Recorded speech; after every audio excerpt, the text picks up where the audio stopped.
Immagini, luci, suoni, il visitatore è avvolto dai dettagli dei dipinti di Leonardo proiettati lungo tutte le pareti, dal rumore degli ingranaggi delle macchine che ha progettato. Siamo nel cuore di Da Vinci Experience, non una mostra tradizionale, ma un percorso multimediale per immergersi nell'arte, negli studi e nelle invenzioni del genio del Rinascimento.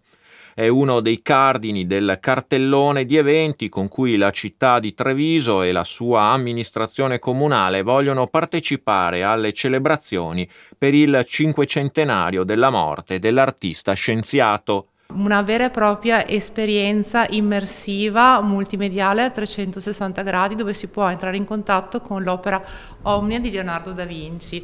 Quindi una mostra pensata anche e soprattutto per i giovani ormai nativi digitali che possono entrare in contatto con il genio e conoscere tutta la sua produzione e la sua storia in maniera anche divertente.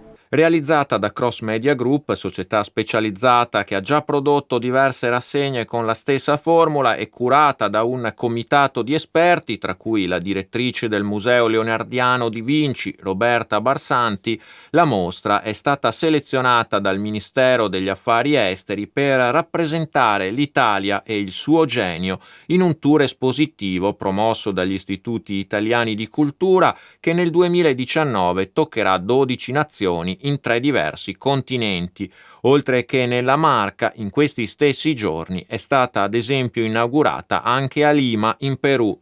Ampio l'uso di tecnologie come i visori 3D che permettono di muoversi in realtà virtuale all'interno dello studio di Leonardo, osservando i suoi schizzi e ammirando fuori dalla finestra le sue macchine volanti. E un'intera sala, stavolta fisica, è dedicata proprio alle riproduzioni a dimensioni reali o in scala appena ridotta, tutte funzionanti, degli apparecchi progettati dal maestro Di Vinci, dal deltaplano al cambio e al cric immaginati 500 anni prima dell'invenzione dell'automobile, fino alla bicicletta.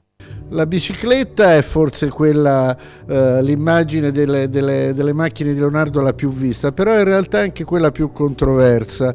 Nel codice atlantico della bicicletta in realtà ci sono solo 2 cerchi.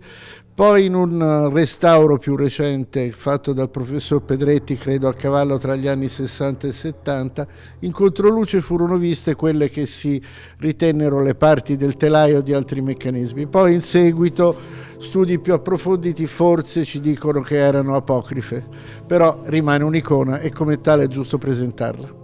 Ospitata nel salone della Borsa Merci della Camera di Commercio di Treviso che patrocina l'evento, Da Vinci Experience sarà aperta dal 19 aprile al 4 agosto prossimo.